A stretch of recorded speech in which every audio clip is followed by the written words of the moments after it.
Salut à tous et bienvenue sur ma chaîne éducative. Dans cette vidéo, je vous propose une expression écrite inspirée de la dernière jour d'un condamné pour vous aider à mieux comprendre l'œuvre et à réussir vos devoirs. Restez avec moi jusqu'à la fin pour découvrir des concepts précieux et des exemples concrets. Niveau baccalauréat, examen de français, production écrite, chapitre 11. Chapitre 11 du roman Le dernier jour d'un condamné. Le sujet. Je lis le sujet. Dans Le dernier jour d'un condamné, Victor Hugo utilise le récit à la première personne pour dénoncer la peine de mort. Je répète, dans Le dernier jour d'un condamné, Victor Hugo utilise le récit à la première personne pour dénoncer la peine de mort. Pensez-vous que ce choix narratif est efficace pour sensibiliser le lecteur à cette cause?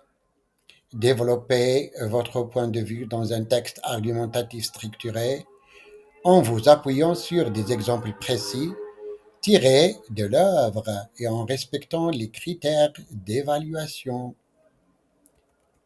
Voilà les critères d'évaluation du discours. Conformité à la consigne, le respect du sujet et de la forme argumentative, la cohérence de l'argumentation, présence d'arguments pertinents et d'exemples précis, structure du texte, organisation claire et logique des idées, l'introduction, développement et conclusion, les critères d'évaluation de la langue, la correction de la langue, la maîtrise en page et ponctuation. Passons maintenant à la correction de la production écrite. L'impact du récit à la première personne dans le dernier jour d'un condamné. Dans Le dernier jour d'un condamné, Victor Hugo livre une réquisitoire poignant contre la peine de mort en adoptant un récit à la première personne. Ce choix narratif plonge le lecteur au cœur des pensées et des angoisses d'un homme voué à l'échafaud, transformant une réalité abstraite en une expérience intime et bouleversante. Une question se pose alors. Cette approche est-elle véritablement efficace pour sensibiliser à la cause abolitionniste ou d'autres procédés auraient-ils été plus pertinents?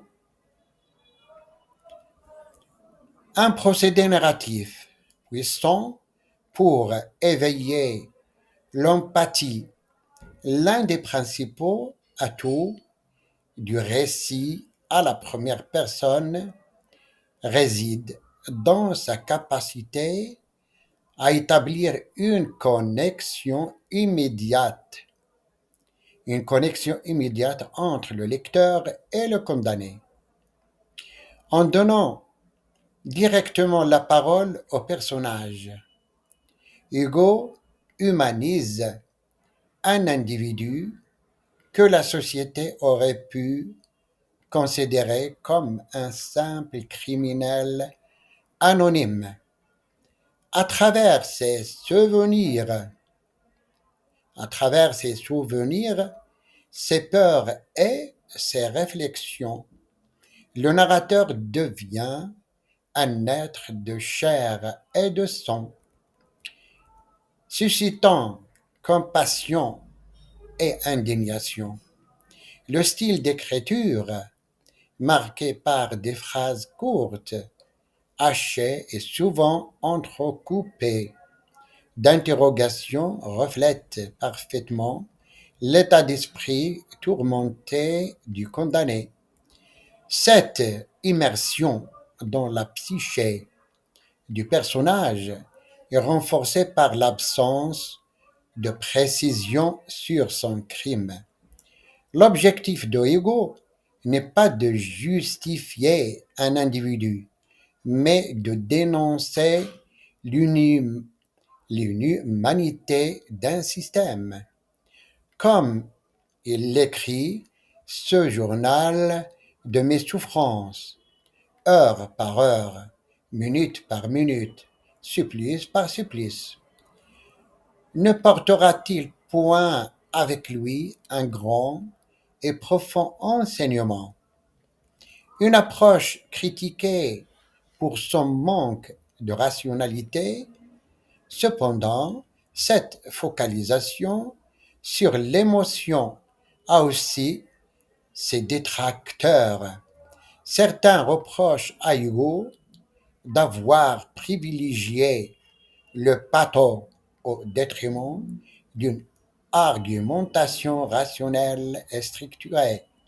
Un philosophe souligne ainsi que le sujet méritait le raisonnement et que un drame, un roman ne prouve rien. En effet, en ne présentant que le point de vue du condamné, l'auteur, l'auteur risque de donner une vision subjective et incomplète du débat sur la peine de mort. De plus, si cette approche touche les sensibilités, il peut manquer d'impact sur les esprits les plus rationnels qui attendraient des arguments juridiques et philosophiques solides. Une analyse argumentative aurait peut-être permis de convaincre un public plus large en déconstruisant méthodiquement les justifications de la peine capitale. Une force émotionnelle indéniable. Malgré ces critiques, il est indéniable que le récit à la première personne confère à le dernier jour d'un condamné une puissance émotionnelle inégalée.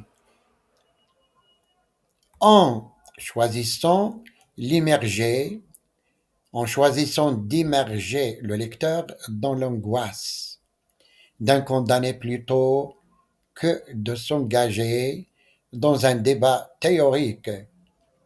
Hugo parvient à sensibiliser et à marquer durablement les esprits.